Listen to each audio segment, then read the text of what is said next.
relationships. We all want them, right? And men are from Mars and women are from Venus, but is that really the case? What if we both wanted the same things?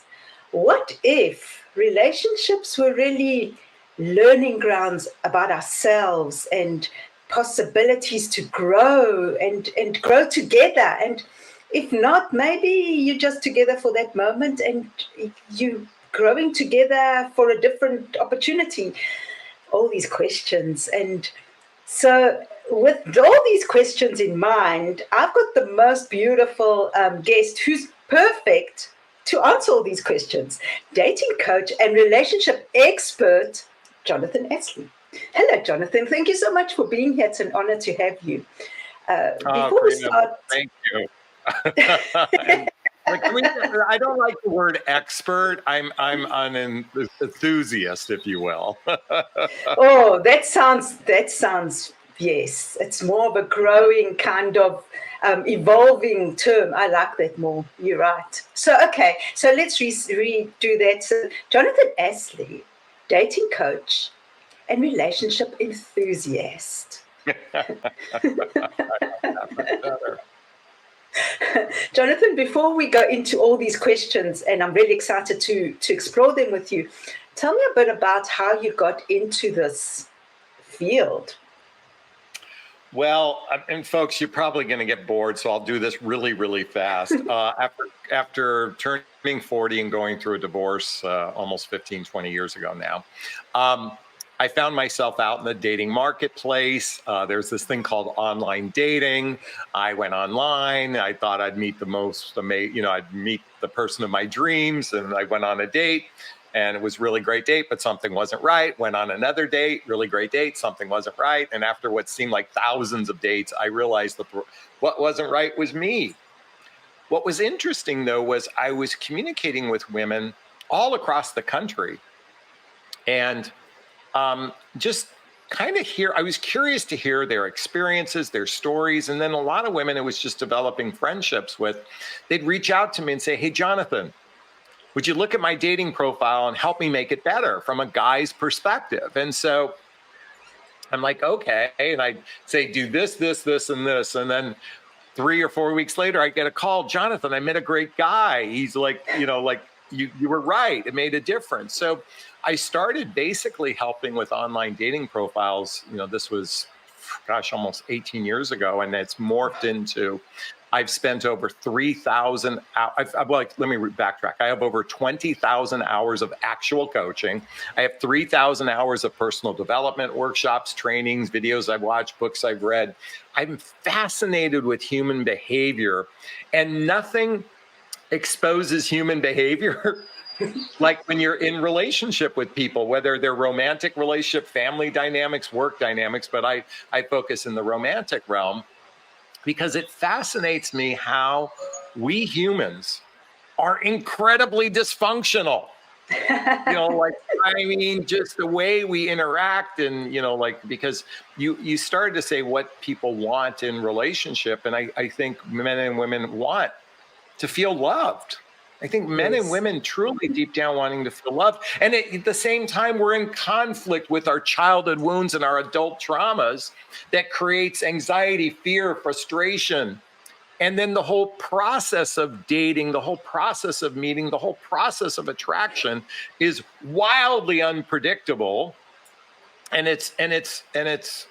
see, we don't live in a time where a tribe where there's 150 people in the tribe, and there were X amount a certain age, X amount babies, and then, everybody in between. And all you had to choose from was like, okay, there was 5 women there and 5 guys. Choose. That was it. Now, because of our devices, we have these, oh, wow, I could swipe on this person or I could do this. And then you communicate for a couple, days. And then all of a sudden their profile disappears, or, they say something that pisses you off and you delete them. And and we can get so granular on how radically dysfunctional our current mating process is that a coach really just helps. A good coach is not to help you find your mate. A really good coach helps you find the mate within yourself. That's what a good coach does. Yes. And Yes. it's finding that relation, like the most important relationship you ever going to have is the relationship with yourself. And yet to deal with all of these micro traumas that happen in the dating marketplace, having somebody in your corner, a confidant, a person that you can talk through this stuff. We all need confidants in our lives. We all need a good confidant. And some use coaches, some use therapists, some use friends. Friends can be blessing and curses too. You know, like our friendships can, our friends can give us terrible advice because it's oftentimes riddled with their own projections, but that's another conversation within itself.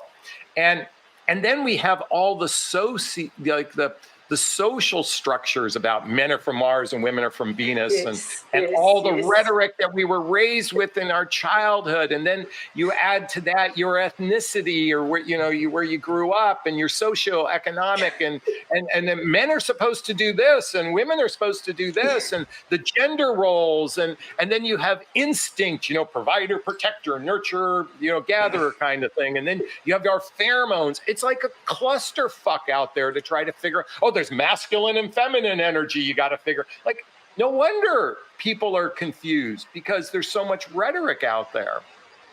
Yes. And I, as a coach, I help people cut through a lot of the bullshit. Well, by the way, my coffee mug says, swear a little, you'll feel better. I love that because I think that's probably what rises up, because how do you deal with it? Sometimes for me, it's like, do I really need to deal with it? I'd rather not deal with it and live on my own because it's like, why? But on the other hand, it's a beautiful breeding ground, like I said, excuse the pun, to learn about yourself, because as you come into contact with these people, you realize, why is that person triggering this in me? It's not about them most of the time. It's about something in me that's shouting out to be healed, right? What are your thoughts about that? Because it's very, it's very easy to point fingers and say, hey, it's your fault because you didn't do this, this, and this, and why don't you do that, and why aren't you loving me, or whatever the thing is that we're pointing fingers on. But shouldn't we be pointing those fingers at ourselves?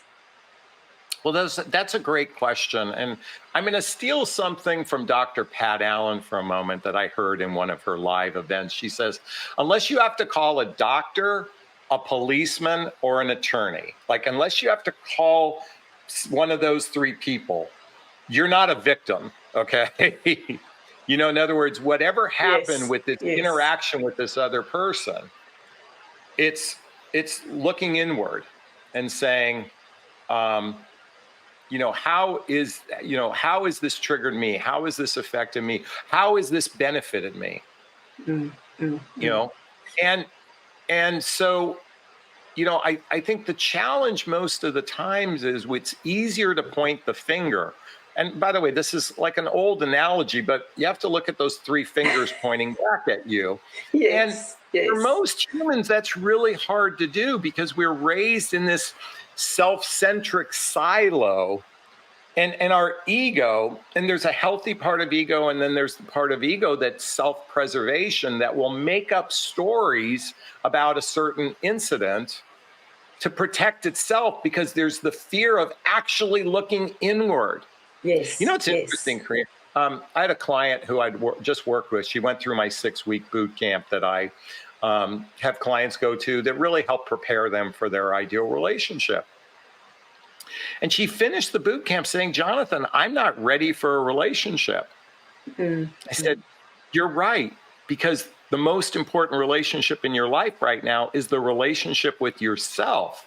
And so when you do a little bit more work on yourself, you're going to be better prepared for that next evolution, which we need a relationship to work. Like we need that counterpart in our lives to help us grow, So, but if someone is here and you're here, there's going to be a mismatch. Okay. Ideally, you meet someone who's also going to grow with you. You're at your watermark. And what I mean by mismatch, her fear, and this is true of men as well, the fear is going to cause a person to recoil, to run away, to break up with someone. And so if you're not ready to go all in,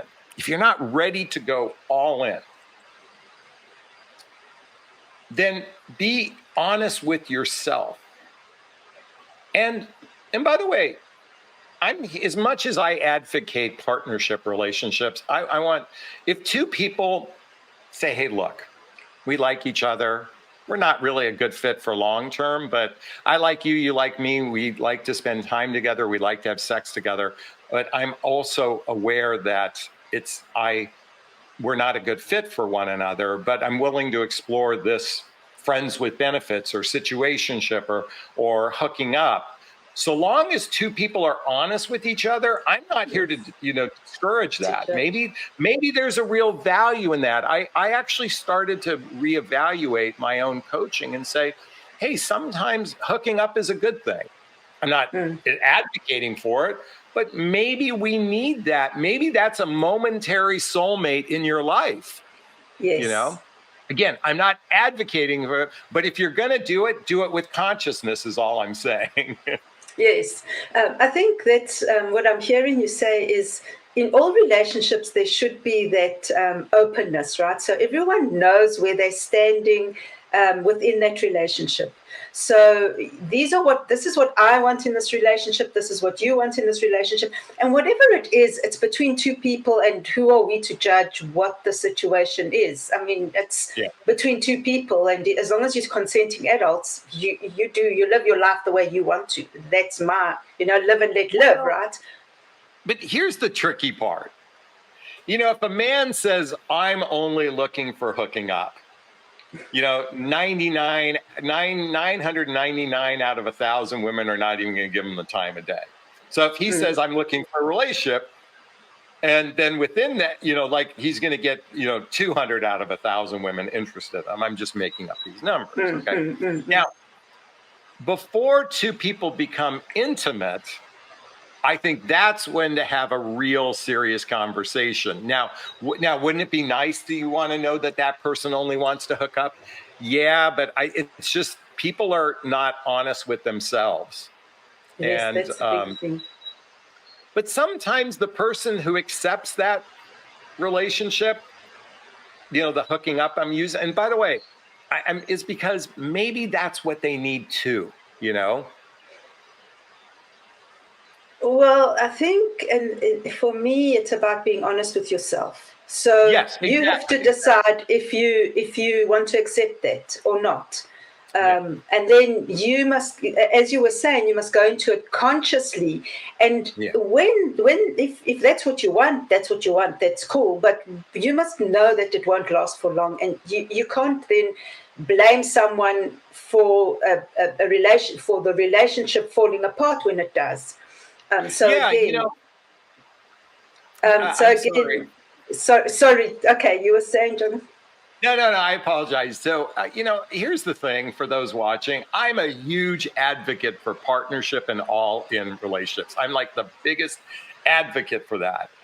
And yet, when I recognize that probably today, at least here in the United States, well over 50, 60% of relationships are casual, situationships, friends with benefits, hooking up, short-lived, dating, like that represents the majority of those, like marriages and serious relationship represents it's a minority.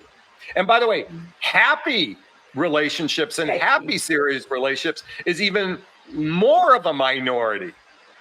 So I'm only saying that rather than judging all of those other relationships as bad, okay, maybe they serve a purpose. And maybe they're a stepping stone to something deeper. And that's really coming back to the difference between victim consciousness that we talked about versus taking personal responsibility for our lives. And I think women in particular would be better. See, I think women have been so ingrained in commitment, because for hundreds of thousands of years, for the most part, women were dependent upon men for their survival. Now, back then it was about protecting against the tiger, the dinosaur, and that sort of thing. And so now women are able to take care of themselves. So that innate desire for commitment, I don't think is necessary. Now, what's more necessary is your sovereignty. I'm a big component of that. Yes, yes. But where I'm going with this is because I had a client of mine say this to me, a woman say, you know what, Jonathon, I'm choosing this friends with benefits because right now it feels good. And I'm completely aware that's what I'm doing right now. I'm like, that's great because you're in your power. Yes. It's when women give their power away, and you can see right behind me says the book says self-love. I wrote a book called What the Heck is Self-Love Anyway? A Journey of Personal Development, Self-Help, and Spiritual Work on Amazon. It's not a dating book. It's about, it's okay to do, so long as you're treating someone else with respect, it's okay to choose. You don't have to choose, marriage or a serious relationship. You can choose any layer of relationship you want, so long as you go into it consciously. Yes. And sometimes it's okay to have a short-lived experience because it's a stepping stone to something else. Yes, yes. But again, I'm going to reiterate what you said. It's about the sovereignty. So you need to be aware or love yourself, for the want of a better word, enough to know what you want. So, so for some people, that's not okay. They don't want that, and that's okay. And for others, they want a relationship, and that's okay as well. A partnership almost, and that's okay as well. But again, I'm going to reiterate, it's about being sovereign and not being the victim. So if you, and again, you would, for me, what I'm hearing as well is you'd attract the people who you are anyway. So if you on that kind of level, I don't think you, and I'm in language. I don't think you'll attract the same kind of person that's on your kind of level with your values almost. What do you think about that? So I'm actually, I used to actually sing that narrative, but I really, like, in other words, you attract what you are kind of thing. And I don't believe that anymore. Okay. I think we attract what lesson we need to learn. See, if I'm at this watermark, okay, I can attract someone at this watermark, okay? And by the way, it means we're completely misaligned with one another. Yes, okay? yes, that's the what wrong it means, person. Okay, I could attract a narcissist, for example. Okay, all right. Why did I attract that narcissist? Well, maybe there's another lesson I need to learn within myself. You see, I look at every encounter. See, it's not about attracting our, and to the extent that it's a mirror for ourselves, I think it's simply a mirror to look at what we attract. We didn't attract our ideal mirror. We attracted something for our mirror to reflect at and say, oh, wow, I gave away my power to this person. I better get that back really quickly. Yes, So, yes. because I don't think we attract our perfect mate per se. Ideal, who we choose. Now, here's where it gets trickier. It's choosing a person who's at our water level. That's a big difference. Okay. I don't think we attract our water level, but I think it's critically important to choose our water level. That's a bigger, that's a distinction I'd rather to draw attention to. Yes. So now we have to realize that we have the power to choose who we want. So if someone comes to you and says, whoa, you're so beautiful, I want to be in your life, and you go like, nah, I don't like that, I'm feeling odd. You don't have to invite that person into your life. You can say, no, thank you very much, but I prefer not to, whatever you say, right? And that's also a big lesson to learn, or something to realize, that you don't just have to accept anything. You can choose who you want to be with. Yeah. So again, sometimes we make choices because we have a temporary need to be filled. Okay. And hence why I'm the biggest advocate for partnership and all-in relationships. I'm a huge advocate for that. And I think what's sorely missing today is that genuine desire to go all in. And what all in means is, like, for good or bad, I'm all in. Now, bad isn't compromising boundaries. Bad isn't compromising your sovereignty. That's not what I'm talking about, good or bad. I'm saying, look, they're not perfect. I don't like the t-shirt they wear when they go to bed. My ex-girlfriend didn't like the t-shirt I wore going to bed. All right, live with it. Okay. I like it. Okay. Yes. And I'm being tongue in cheek here intentionally. It's being able to recognize that we're not going to get this perfect person that we're going to be singing every day, kumbaya, and it's just going to be wonderful and magical. What I'm inviting everyone to choose, and sometimes we might choose someone temporarily to help us better prepare for that person. Okay. But all in means, to me, all in means, look, I want to go on this ride with you till the end. Do you want to go on this ride with me till the end? And if that's the case, then, and it doesn't have to be in the container of a marriage, but that's one way to do it. It doesn't have to be in the container of living together, but that's certainly a better way to do it. It's like, look, I'm in it for the long haul. Mm-hmm. And when we have bumps in the road, I want to work on them. Yes. And so you don't like my t-shirt? Okay, I'll wear a different t-shirt. But I don't like this about you. You better fucking change too. No, I'm just being tongue in cheek. But but that's where give and take comes. Yes, of course. And then again, that's also the only time you can grow when you in relationship, like you said earlier on. That's the only time you can see that you're growing. So you can sit at home and meditate and do all the internal work you want to, but there has to be a point when you need to step outside and meet people and get into that relationship to actually see if you are growing and learning. And then you work together. That's just a side note. And I just wanted to, you also said something about like changing a t-shirt. That's nothing.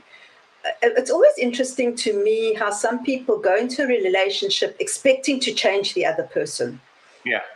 Again, that is, why do you do that? Why are you going into a relationship? And that's just my opinion, okay? Why do you go into a relationship expecting to change that person? Shouldn't you just be with someone that you don't have to change? Because who are you anyway to change someone else? You should be changing yourself within that relationship and how you react or don't react to things that are happening within the relationship. Yeah. So, I put this into the category of, let's take the word change and say grow, okay? Yes. Grow past our fears and our limitations, if you will, okay? And certainly I can hold space for someone to grow past their fears and limitations, okay? Yes. All right. Yes. I think it's going to be in direct relationship to how much gratitude you feel in this relationship. The more grateful a person is for the relationship, the less they need someone to grow. And I'm just saying, I'm thinking, if you're 100% grateful for the relationship and the person, then you probably don't need them to grow that much. Okay. I'm just speculating here. This is just I'm hypothesizing this as we're having this conversation. Our ego has preferences, hence the idea of changing someone. Like, I don't like the t-shirt. Okay. That's really ego talking, because love would say, I'm so grateful for this person. It doesn't matter what t-shirt that they're wearing. Exactly. Okay. Exactly.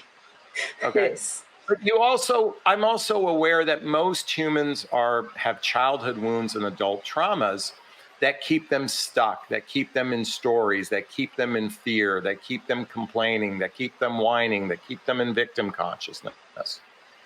So I can hold space for someone to want to grow, okay, past that. And I may not be grateful for all these parts of this person. I mean, this is where it gets tricky, because, I don't believe to me, absolute unconditional love probably only exists for a parent and their child. Okay. I think that's the closest I think we ever get to, and by the way, it's a one-way street with a parent and a child. We unconditionally love them, but it's not the other way around. It may change at some point in time as they become adults, but even then it doesn't change. It's still, the parents always calling the child, the parents, always, I think it's the only, but I think as a parent, it's the closest I've ever come to unconditional love. In relationship, I think it's good to strive. Can you hold hear me out. Just okay. Sorry. Yes. Well, yes. But in relationship, it would be great if we could absolutely unconditionally love someone. I think it's rare because the ego and our limitations don't cause us to get, makes it difficult to get there. So, because the T-shirt is a perfect example. If you unconditionally love, you could care less about it. That's our ego. You see, it's just part of the whole dynamic. Okay, go ahead and share what you're saying. Yes, I agree with that again. And I'm going to go back to the T-shirt. Who cares, what T-shirt you wear? Maybe you shouldn't even be wearing a T-shirt to bed, just to say, to whatever. That's a minor thing. I just wanted to go back a moment. No. But you know what? Let me say something though. It's not a minor thing, and we use it as trivial. Who cares, right? But this is where the ego preferences can play.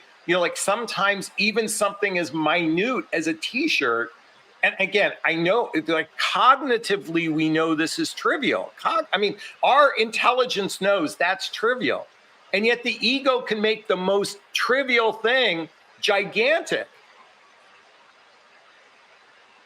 Yes, that's right. So maybe what we should do is take an invitation to work on our ego.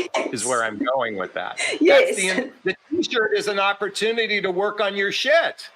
That's when it becomes. That's when something trivial becomes, you don't need to compromise when you go, God, I'm being a real idiot for being picky about a T-shirt. I love this person so much that a T-shirt shouldn't matter. But by going through, the T-shirt is a trigger to work on our shit. Yes. That's all I'm getting at. No, that's exactly what I was saying. I was thinking that. Oh, you took the words out of my mouth, Jonathan. Okay. I was thinking that it's exactly that. Why is that T-shirt triggering me so much? I need to look at myself and say, yes, exactly. I love this person. We're together. We sleep into whatever we're doing, right? We're together. Yet I'm getting triggered by a T-shirt. What is it happening within me? What is it about that T-shirt? It's not about you. It's about me again. So thank you for that. By the way, it could be something. Now, it could be something more, less trivial than that. It could be the person constantly doesn't clean up the kitchen. The person is a slob. The person doesn't take good care of hygiene. It could be that the person gets defensive when there's a disagreement. There could be a lack of communication. We could start going up and up and up and up on the list. Yes. And unconditional love means we have to accept everything. Well, I don't believe in that in romantic relationships. We will accept our children being fucking a pain in the ass because it's kind of the dynamic we signed up for to some degree. And at the same time, in relationship, the most important thing is to talk about these things, is to talk about it, both from a perspective of externally talking about it, but internally looking at what's really coming up for me. You're like, God forbid it's a T-shirt. So. Yes. Of course, I don't. It would drive me crazy to have.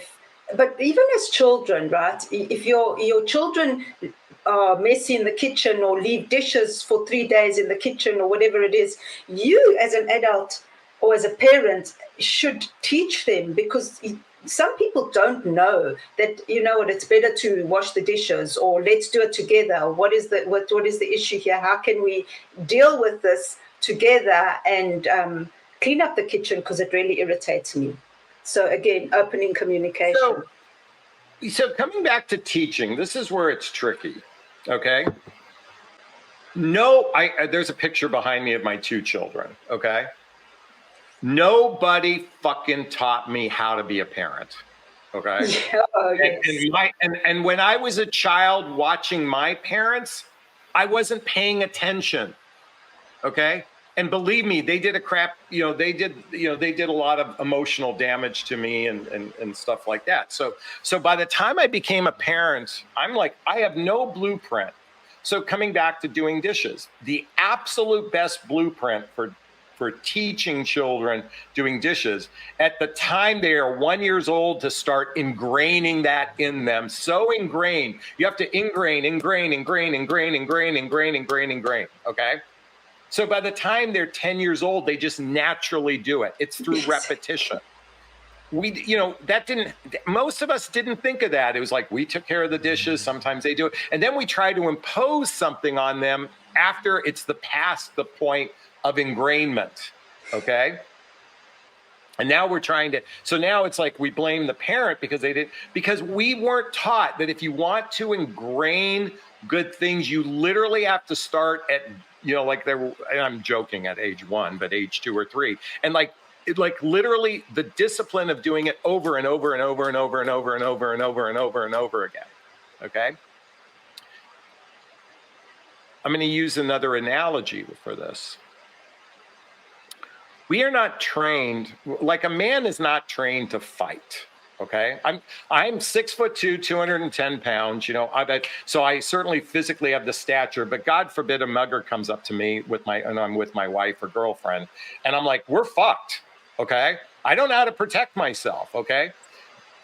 Thousands of years ago, little children were taught how to use a bow and arrow, how to fight, how to do, they were trained at a very young age to be provider protectors. Okay. Yes. We're not trained at anything these days. Let me reframe that. We're barely trained on being a good human being, let alone how to navigate the world. So, we sometimes criticize the parents, but it's because the parents don't know what to do either. And yet we judge the behavior of the child based on the parent. And yet, most of us weren't trained on how to be parents. Most of us weren't trained on how to be a good human being. And so this is the environment we live in. Oh, and none of us were trained on how to be in a good relationship. Because no one knew. I got married. I had no clue what it took to be a good husband. Yeah. Yes. But then again, on the other hand, children, just to go back to children don't really learn. You can tell children as much as you want to, but they watch you. Children learn what you do. They don't learn what you say, right? So again, if you go back and you look at the way you were brought up, or the way your parents were, and the way they kept the house, because we're talking about dirty kitchens, right? What was your kitchen like? And you'll probably see that your kitchen's the same way. I mean, obviously you've grown and learned when you go into your own home. So again, then you have to become aware and say, well, is this what I want for myself? No.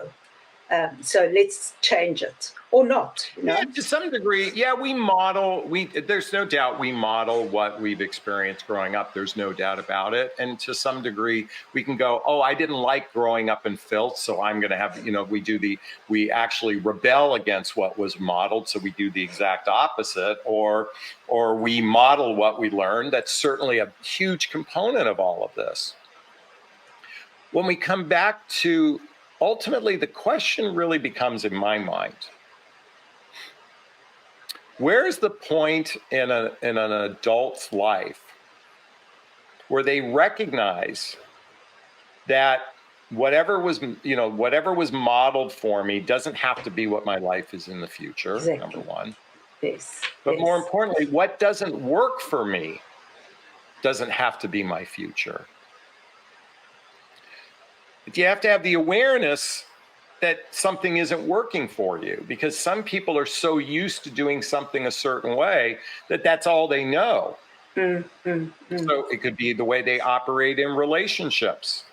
And so it could be the way they operate with friendships, the way they operate with coworkers or family members. And I think the barometer should be our emotional state of being is our barometer for recognizing, we'll use the word change or growth. So if my emotional barometer is very low, and we'll call low being unhappiness, or worse, anger, hate, the low part of the totem pole, versus love, then that's an opportunity to work on oneself. And fear is in that low barometer as well. Yes. So because your podcast is Break Fear, Find Freedom, freedom is the high end of the barometer. It's impossible not to feel fear. It's just going to be impossible. I don't think we ever truly break free until like moments before we die. It's probably the time to go, I'm free, and then go, click, I'm gone. So the work is to break from the fear, the pain, the hurt. And the more you recognize as an individual, you are in charge of your destiny. Particularly in your love life, because I'm a dating and relationship coach, that you're in charge of your destiny, then you can experience more joy, freedom when you take ownership in your life. And that's not easy to do. That is not easy to do. Loving oneself, even though the book says behind you self-love, just love yourself. No, that's not fucking easy at all. And by the way, please forgive me for the profanity. It's just merely meant to be an exclamation point, or expletives are used to enhance a sentence. There's nothing easy about working on oneself. It's like peeling the layer to an onion. Yes. You peel one layer and you're going to go, I'm free. No, believe me, you'll get smacked. The 2x4 will hit you. Sometimes for something trivial. Sometimes it's something so trivial, but it's a 2x4. Yes. And sometimes it's gigantic, and it's a 9.0 earthquake. Okay. Yes. And I'm just going back to the onion. It makes you cry so much. As you peel it, your tears just flow, which is cleansing as well. Just a moment to go back. Yes, it's beautifully cleansing. But to go back to Break Fear, Find Freedom, you break fear, like you break this fear for a bit, and then you realize, this is great for a bit, and then it's like, no, there's something else involved in that. So it's a process. Have you ever heard process? So what I'm about to share, it's called My Autobiography in 5 Short Chapters. I heard this from Wayne Dyer the first time. I think it was Portia Nelson who wrote this, now that I think about it. And I'm walking down a street. There's a deep hole in the sidewalk. I fall in. I'm lost. I'm helpless. But it isn't my fault. It takes a long time to get out. Chapter 2. I walk down the same street. I see there's a deep hole in the sidewalk. I see it there. I still fall in. I'm lost. I'm helpless. But it isn't my fault. It takes a long time to get out. Chapter 3. I walk down the same street. There's a deep hole in the sidewalk.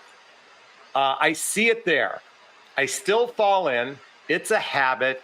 It's my fault. I get out quickly. Chapter 4. I walk down the same street. There's a deep hole in the sidewalk. I walk around it. Chapter 5, I walk down another street. What's missing in these 5 chapters is chapter 6. I walk down a street. There's a deep hole in the sidewalk. I fall in. You see, the holes in our sidewalk, we can solve one. The layer of that onion is one, okay? But there's more. There's another hole. There's potholes in our entire field, okay? Yes. I love the story, but the story is incomplete because you're going to walk down another street and there's going to be another pothole, and maybe you recognize it right away. Okay? Yes, yes. Or you don't, because we are constantly learning lessons.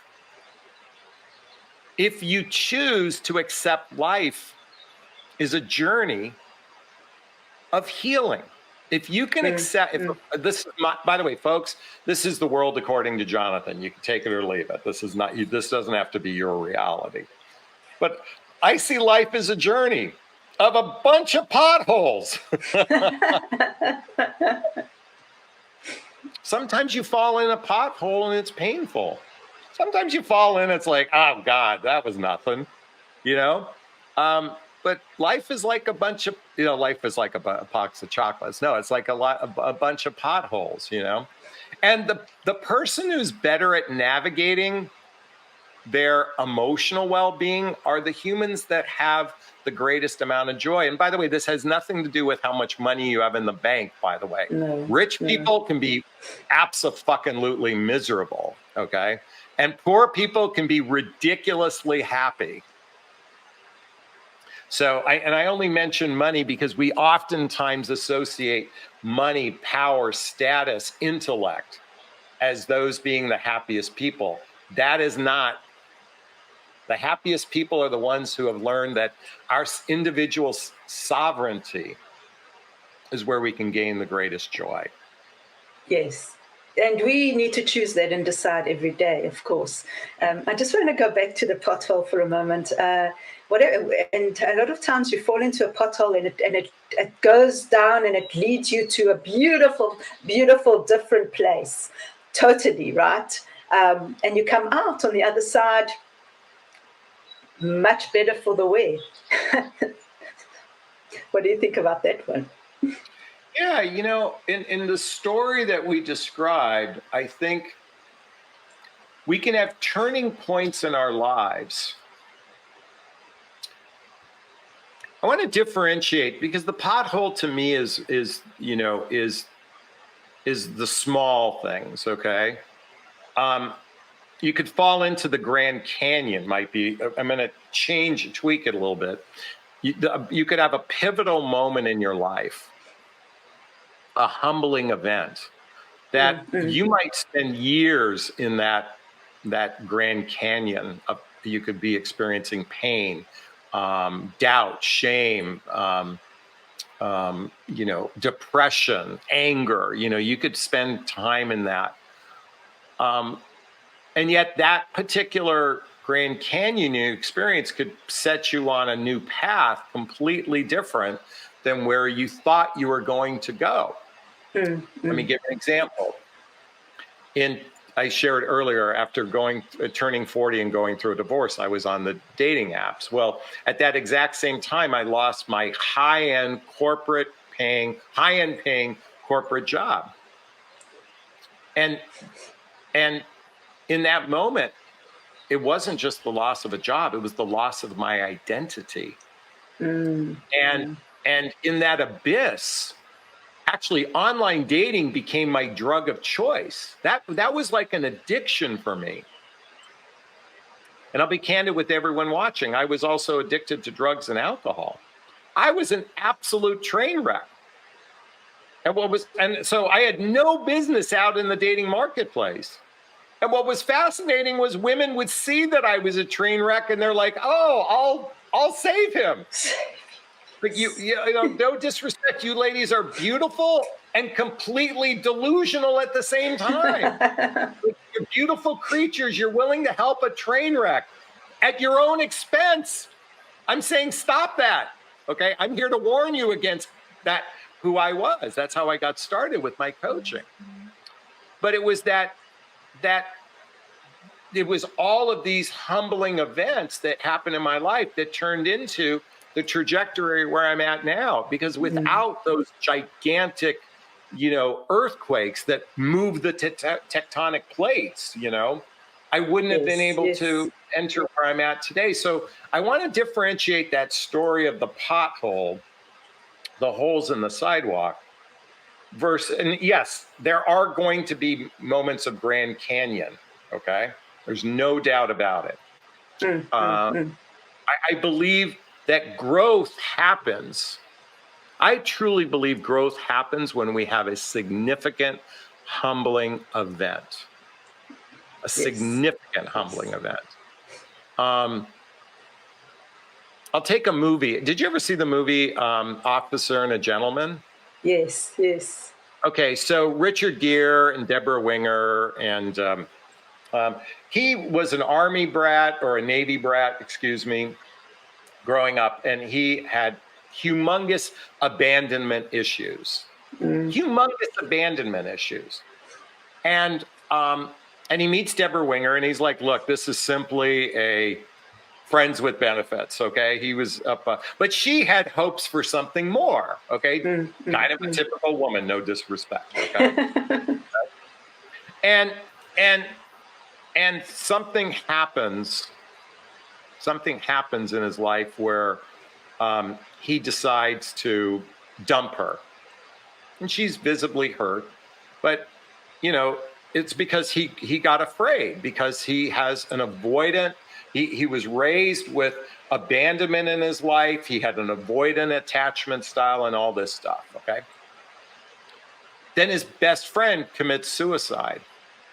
He hangs himself. And he's angry at the commander. And so he goes and fights the commander for this, okay? All right, so in that humbling event of losing his best friend, he realized that Deborah Winger meant more to him than just some trivial person in his life. So it took that humbling event for him to recognize that life is precious, life is important. Don't lose this person in my life. So he goes and, it's a beautiful scene where he goes to the paper mill, and he's wearing his white suit, and he grabs her and carries her out in his arms, okay? Yes, I know this is a movie and whatnot, but it's a great illustration. It took a humbling, by the way, the whole movie is a series of humbling events. The whole movie is a hero's journey from the pain he experienced in childhood to growing up. It's a whole hero's journey. But it took a humbling event for him to really embrace what was important. And so I think, like in my life, I had this humbling event. And for those who watch, you can see a picture of my two children behind me. Well, one of my children, at age 19, died in an accident. Oh. And so I lost a child, a gigantic, humbling event. In fact, it was the impetus for me to write my book, What the Heck is Self-Love Anyway? But truthfully, that wasn't as bad as when I lost my identity 10 years earlier, when I lost my corporate job. I went through a divorce. I was depressed. And I lost all my money in the marketplace. So I was going through a divorce, lost my job, and lost all my money in the marketplace. That devastated me at my emotional core because it was my identity. And so it was through the experiences of personal development, self-help, spiritual work, coaching, learning about relationships, studying human behavior, that I could dig myself out of that Grand Canyon. So by the time that my son passed away, it didn't affect me as emotionally as it might. Like I've known people who've lost a child and they never recover. I poured all my energy of being in service to others through this other humbling event. And thank you. I appreciate the warmth. I could feel you there for a moment. I just want you to know. And so the loss of my child was a catalyst for deeper growth for me. I share all this because we all have stories of pain. We all have a story of loss in some way, shape, or form. Self-love is the antidote to suffering. Retaining our power is the antidote to suffering. And so when it comes to relationship, when we're in our sovereignty, if something doesn't work out, it's okay too. Yes. By the way, we've got an excited person in the background. Yes, I'm sorry. It's the dog. Okay. Well, some people might say that it's obviously whatever you're saying, the universe is confirming that whatever you're saying is exactly right.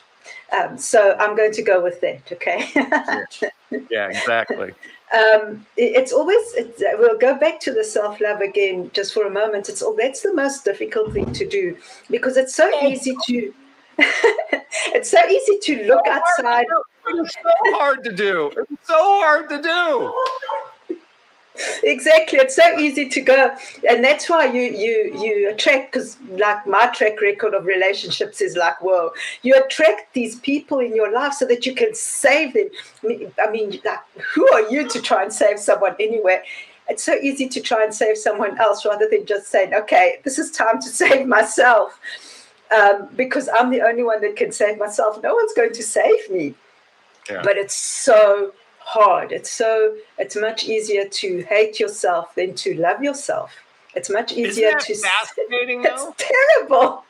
It's terrible. It's much easier to say, you're so stupid. Why did you do this and this? What is wrong with you? Or why did you say that to that person? Or why did you mess up whatever? It's so easy. Whereas to say, you know what? No. Okay, it wasn't a good thing, but look at the deeper. Why did you need to do that in your life? Why did you need to sabotage yourself in that manner? Yes. Why? Okay, so that's an interesting question. So why did I need to? Or why did I? Let's take out the why. The question is, like, why did I? Okay, why did I need to? Why did I? The why versus, wow, that was interesting. I really crucified myself for no real valuable reason. But we oftentimes focus on the why. What if we notice that, wow, that was another interesting way to love myself? Yes. Let me give you an example. On the day we're recording this, a few days ago, Facebook had went down on global wide. Okay, so it was down for about 3 hours. Well, most everybody thought that their account got hacked and they were trying to reset their passwords, myself included. And one part of my business is very dependent upon Facebook. This is embarrassing to say publicly. I was like this, shaking. I was like, I got hacked. My business is down. And my mind immediately went to, you're going to be out of work. You're going to be broke and you're living on the streets. Like, that's how far my ego took it, to the nth degree. Okay. And I was literally like a mugger had a gun pointed at me and that felt that nervousness, or a rattlesnake in front of me going to bite me. That's what it felt like. And within 15 minutes, I learned that Facebook was down. So this lasted 15 minutes. Okay.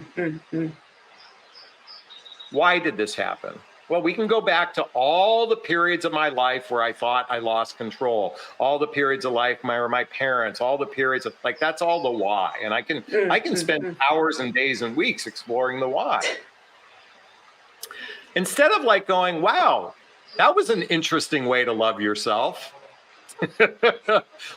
And so now I laugh at it, and thankfully I can laugh at it, but I'm like, wow, imagine this tiny, look how fragile my emotional well-being is. That literally, it took this tiny little thing to feel like there was a mugger in front of me with a gun. Like, it fascinates me. Wow. Yes. Yes. And I said this earlier, in back thousands of years ago, children were trained to deal with the things at hand. Okay. Survival things. See, today, our emotional landscape is the true battlefield. It's the war we're experiencing now. We don't live at least here in the United States, we live relatively safe. I mean, sadly, in parts of the world right now, it's not feeling that way. But here in the United States, but there's an emotional war going on that most humans are unaware of. And that's our inner well-being. And we're at war because it's fascinating how quickly our ego can crucify ourselves. Our ego can put us up on the cross and put the nails in our hand, and our feet. It's fascinating. And so a daily practice of personal development, self-help, and spiritual work, and therapy, and somatic therapy, and meditation, and doing workshops, instead of watching what's the next episode of The Bachelor or following Instagram on who's dressing nicely today, I believe yields the human that chooses to really devote themselves to a greater understanding of who they are. And really, in my opinion, watching the news is detrimental to our emotional well-being. Getting addicted to social media and I'm guilty of this. So by the way, I'm here to profess, folks, I'm just working on myself. That's it. Yes. I'm just working on myself. I'm ahead of some people and behind others. Okay.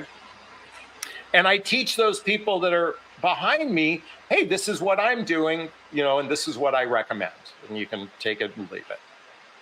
That's why when you said earlier expert, I'm an enthusiast of the human behavior. So my message to everyone, and I'll kind of end on this note, my message to everyone is to do personal development, self-help, spiritual work, whether it's therapy, whatever helps you feel better, And